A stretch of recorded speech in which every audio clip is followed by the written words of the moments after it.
are you lost your phone. Welcome to Straight to English channel. You know, that is a perfect way to start, because that feeling, that sudden ice-cold feeling when you realize your phone is gone. Oh, it's a full-body experience. It is. It's not just, oh, where did I put it? It's a genuine, visceral panic attack in a tiny little moment. It's the empty pocket tap. You do the pat, pat, pat. Yeah. And there's nothing there. And your heart does that little jump, that little thump-thump we call the mini heart attack. Right. Because your entire life is on that little brick. Your money, your friends, your pictures, everything. It is the great catastrophe of our time. And that's exactly what we're doing today. We're diving deep into the language of that crisis. Okay, so not just a vocabulary lesson. No. We're analyzing a real-life search and rescue mission to pull out the exact phrases, the specific words you need to sound, well, perfectly natural when you're completely freaking out. Well, I love this. Our case study. It's two people, right? Ben and Jess. Yes, Ben is. Let's say he's operating at peak panic.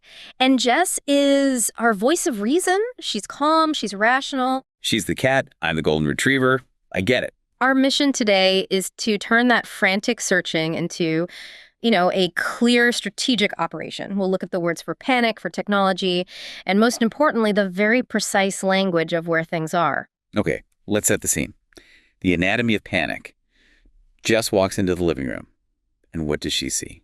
It's chaos. She immediately gets a sense of the situation, and she uses this fantastic phrase. She says, it looks like a tornado hit this room. Whoa. So not literally a tornado. Of course not. It's a metaphor. It just means it's an absolute mess. Pillows thrown around, papers everywhere. It's a perfect reflection of Ben's mind at that moment. He's not searching. He's just thrashing. Total panic mode. And Jess, she has a name for this, doesn't she? She does. She knows instantly that Ben is freaking out. Classic. It is, and it's so useful. To freak out just means to completely lose control because of fear or stress or even anger. It's when your brain just sort of short circuits. And we know his brain wasn't working because of where he was looking. Mm-hmm. I mean, some places make sense. The kitchen counter, sure.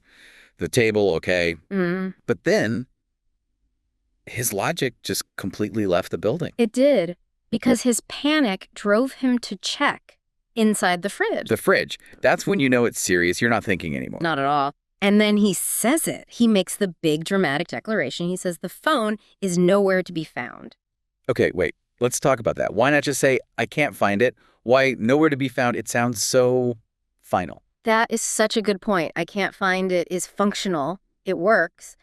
But nowhere to be found, it carries this emotional weight. Okay. It implies you've looked everywhere, not just the logical places, but the illogical ones too, like the fridge. It's a statement of despair. It says, I've done everything and I'm ready to give up. That's a cry for help. In a way, yes. Thankfully, Jess is there to be the voice of reason. She cuts right through his drama with the most important search and rescue phrase there is. She just says, okay, calm down. Let's retrace your steps. And that changes everything. It's a magic phrase. To retrace your steps means you stop the frantic searching and you start thinking. You go back in your mind, step by step. Where was I? What was I doing? You go from chaos to logic. Precisely.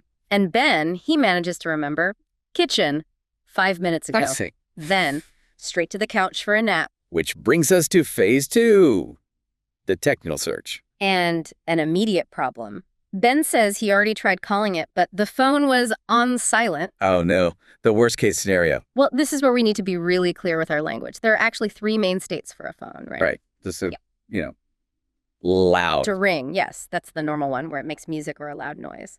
Then there's on silent. Which means absolutely nothing. No sound at all. Total silence. Correct. But then there's the third one, which people often confuse with silent. On vibrate. Little buzz, buzz, buzz. Exactly. It's not a loud ring, but it's not silent either. It's a faint shaking sound. And knowing that difference is critical. So Ben's phone isn't actually on silent. It's on vibrate. So Jess knows there's a chance. There's a chance.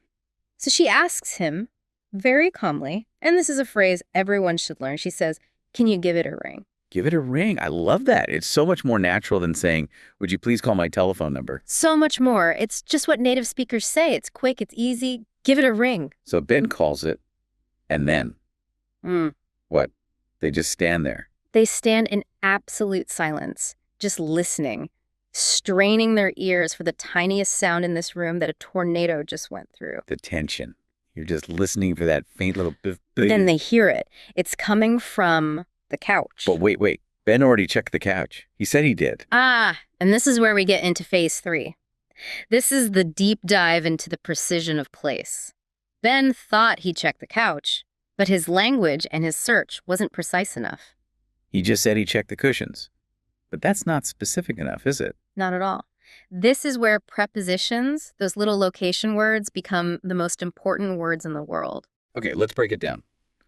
We know on MN, the phone could be on the table. Right, sitting on the surface.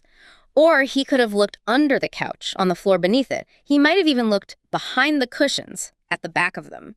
And he checked inside the fridge, which was, a total dead end. He checked all those places. Yeah. But he missed the most important one. The phone wasn't on, under, or behind anything. Where was it? It was between. In the gap. Exactly. Between means in the middle of two things. The phone had slipped down in between the seats, that deep, dark crack that eats everything. The couch canyon? The couch canyon. Ben only checked on top of the cushions and under them, so he missed it completely. That one little word, between, was the key. That is so important. And when Jess pulls it out, she uses another perfect word to describe how it was stuck in there. She does. She says it was wedged deep inside. Wedged. That sounds like it was really, really stuck. That's what it means. To be wedged is to be stuck so tightly it can't move easily. Like, you might wedge a door open with a book. It means the phone didn't just fall in there, it was properly stuck. Wow. From freaking out to wedged between the cushions, this whole thing is so useful. You know, if you're finding these little language breakdowns helpful, and I really think they are, you should definitely subscribe to the Straight to English channel. We do this kind of thing all the time. We do. And just when you think the crisis is over, just when Ben's phone has been rescued, the story has one last little twist. Of course it does. The final scare. Jess pulls out the phone. Ben is so relieved, but then she looks at the screen. And she says he has only 1% battery left. No. After all that, the entire search was on a timer, and they didn't even know it. They had maybe seconds left before the phone died for good. And Ben, of course, goes right back into panic mode. The crisis isn't over. He yells, "Quick, where's my charger?" And Jess, with perfect dry timing, just says, "Don't tell me you lost the charger, too." Oh, that's perfect. A perfect ending. So let's recap the takeaways here for everyone listening. Right. It's about using these phrases in your own life. When you're looking for something, start the search, right? Say, "I had it 5 minutes ago." That helps everyone start retracing their steps. And use those prepositions. Don't just say, "Did you check the sofa?" Be specific. Ask, "Did you check under the sofa?" Or, "Did you check between the seats?" And here's a little fluency tip. In fast, natural speech, "did you check?" often sounds like one word. Did ya? Exactly. Did ya check under there? Practicing that helps you sound so much more natural. This whole story just proves that knowing the right words can save you so much time and stress. It absolutely can. We hope Ben's little panic attack has given you the tools to face your next small disaster with a bit more calm and much better vocabulary. And don't forget to subscribe to the Straight to English channel for more deep dives into real English, just like this one. And to leave you with one final thought. Ben's search took him to the fridge, which was completely illogical. So we want to ask you, what is the absolute strangest, most bizarre place you have ever found something you lost? Was it in a shoe? In the freezer? Or did you find your keys wedged somewhere you swore you already looked 100 times? Let us know.